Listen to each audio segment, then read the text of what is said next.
তো দিনটা ছিল 23শে মার্চ, আমরা চলে গিয়েছিলাম নর্থ সিকিম। তো তাই ভিডিও তোমাদের সাথে শেয়ার করছি, অনেক দিন পরে এডিট করার সময় পেয়েছি তাই এডিট করলাম। তো যাই হোক, এখানে বড়মশাই আমার লাগেজ গুছিয়ে দিচ্ছিল।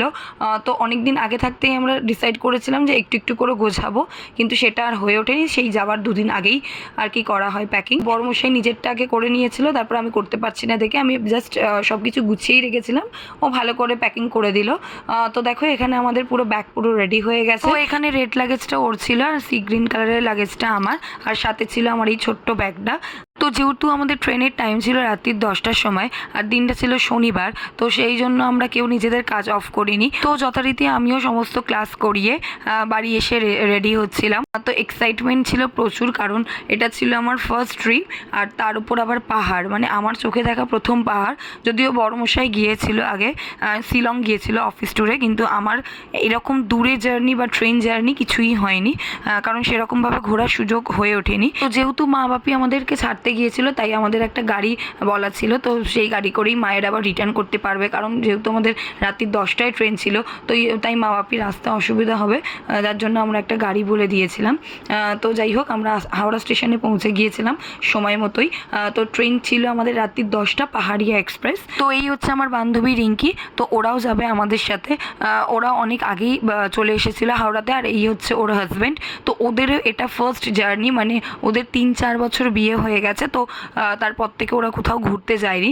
তো ওদেরও ফার্স্ট যাওয়া আমাদের সাথে। তো অনেক দিন ধরেই আমাদের বলেছিল যে মানু তোর বিয়ে হয়ে গেলে আমরা একসাথে ঘুরতে যাব। তো ফাইনালি সেটাও আমাদের একটা সাকসেস হচ্ছে। তো যাই হোক, দেখো ট্রেন এসে গেছে। তো আমরা এবার ট্রেনে উঠবো, ফাইনালি যাচ্ছি। মানে দুপুর পর্যন্ত জানতাম না কি হবে, যাওয়া হবে কি হবে না, কারণ এই কারণেই তখনও আমাদের টিকিট কনফার্ম হয়নি। তো 5:30-6টা নাগাদ মেসেজ আসে কনফার্মেশনের। তো তখন ছিল এক্সাইটমেন্ট প্রচুর, কারণ সকালবেলা পর্যন্ত ভয় করছিলাম আদৌ কি হবে।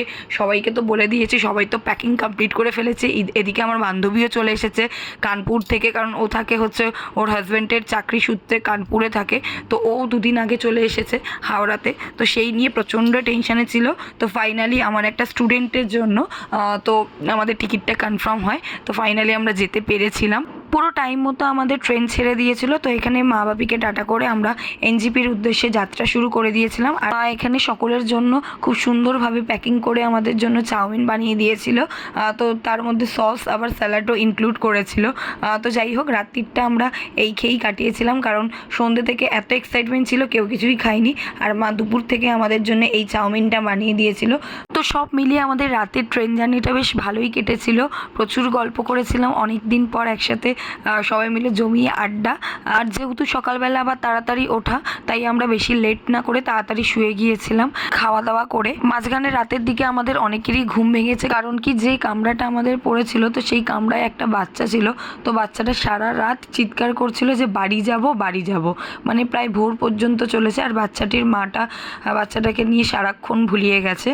তো যাই হোক, আস্তে আস্তে তোমাদের সাথে সমস্ত ভিডিও শেয়ার করব। তো ভোরবেলা হতে না হতেই আমার তাড়াতাড়ি ঘুম ভেঙে গিয়েছিল, আর আমি এখানে জানলার পর্দাটা খুলে বাইরের দৃশ্যটা দেখছিলাম।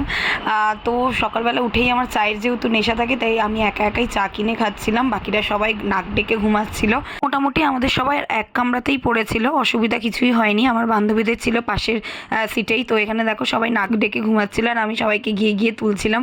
আমার তো ট্রেনেতে ঘুমই হয় না একদম। তো পাহাড়িয়া এক্সপ্রেসের ডিপার টাইমিং ছিল সকাল 9:30, কিন্তু টাইমের অনেক আগেই আমাদের পৌঁছে দেয় প্ল্যাটফর্মে। প্রায় 8টা নাগাদ আমরা পৌঁছে গিয়েছিলাম। তো পুরো ট্রিপটার জন্যই আমরা ট্যুর অ্যান্ড ট্রাভেলস বুক করেছিলাম। তো পুরো এনজিপি টু এনজিপি, যেহেতু সময়ের অনেক আগে আমাদের ট্রেনটা পৌঁছে দেওয়ায় আমাদের একটু ওয়েট করতে হয়েছিল, কারণ গাড়ির টাইম দেওয়া ছিল হচ্ছে সকাল 10টা। তাই আমরা রাস্তায় একটু চা খেয়ে নিচ্ছিলাম, আর আমার চায়ের পার্টনার ছিল সৌরভ, মানে আমার বান্ধবীর হাজব্যান্ড। লাগেজ ফাগেজ সমস্ত কিছু বেঁধে গাড়িতে উঠতে উঠতে প্রায় 11টা বেজে গিয়েছিল আমাদের।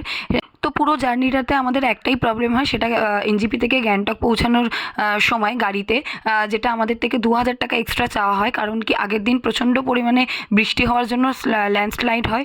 তো যার জন্য আমাদের গাড়ি ঘুরিয়ে দেওয়া হয়, সেটা লাভা হয়ে আমাদের গাড়িটা পৌঁছেছিল গ্যাংটকে। তো যার জন্য আমাদের সন্ধ্যা প্রায় 6:30 নাগাদ আমরা গ্যাংটকে পৌঁছেছিলাম। তো সেই জন্য আমাদের তো পৌঁছাতে হবে, তো সেই জন্য আমাদের এক্সট্রা টাকা নেওয়া হয় হচ্ছে 2000 টাকা। তো মাঝখানে আমরা খেয়ে নিচ্ছিলাম, কারণ আমরা জানি যে আমরা গ্যাংটক পৌঁছে আর ওখান থেকে কোথাও বেরোতে পারবো না, আমাদের সেই দিনটা পুরো গেল আর সেই দিনটা পুরো রেস্ট করতে হবে এই আর কি। তো পথে আমরা খেয়ে নিয়েছিলাম চাউমিন আর মোমো। তারপরে আমরা একটুকু দাঁড়াইনি, জাস্ট সাইট সিন করতে করতে গিয়েছিলাম। তো এখানে মোমোর টেস্ট ছিল দারুণ, মানে পুরো অন্য রকম খেতে। আর মোমোতে কিন্তু স্যুপ দেওয়া ছিল না, আর চাউমিনের টেস্টও ছিল অসাধারণ, কারণ খিদের মুখেই খাবারগুলো আমাদের কাছে অমৃত লাগছিল। কারণ আমরা গাড়িতে ওঠার আগে কেউ কিছু খেয়ে ওঠেনি, যদি গাড়িতে তো এত জার্নি কারোর অভ্যেস নেই, যদি বমি টুমি পায়, যার জন্য একটা ভয় ছিল। তো আস্তে আস্তে যত আমরা গ্যাংটকের উদ্দেশ্যে পৌঁছাচ্ছি ঠান্ডা ততই লাগছে, আর আমাদের লাগেজে যেহেতু জ্যাকেট সমস্ত কিছু বাঁধা ছিল তাই আমরা নামাতে পারিনি। তো যাই হোক, গাড়ি মাঝে মধ্যে আমাদের দাঁড়াতে হচ্ছিল, কারণ কি আমার এই পাগলি বন্ধুটা অনেকবার বমি করছিল, তো মাঝখানে আবার নাচানাচিও করছিল। মানে বমি করছে ওটা কোনো ম্যাটার নয়, বাট এনজয় করতে হবে। হ্যাঁ, প্রচুর এনজয় করেছিলাম আমরা। তো একটা ভিডিওর মধ্যে এত কিছু দেখানো সম্ভব নয়, তো তোমাদের পুরো ট্রিপটার কিছু কিছু অংশ তোমাদের সাথে শেয়ার করবো আমি পার্টে পার্টে এডিট করে।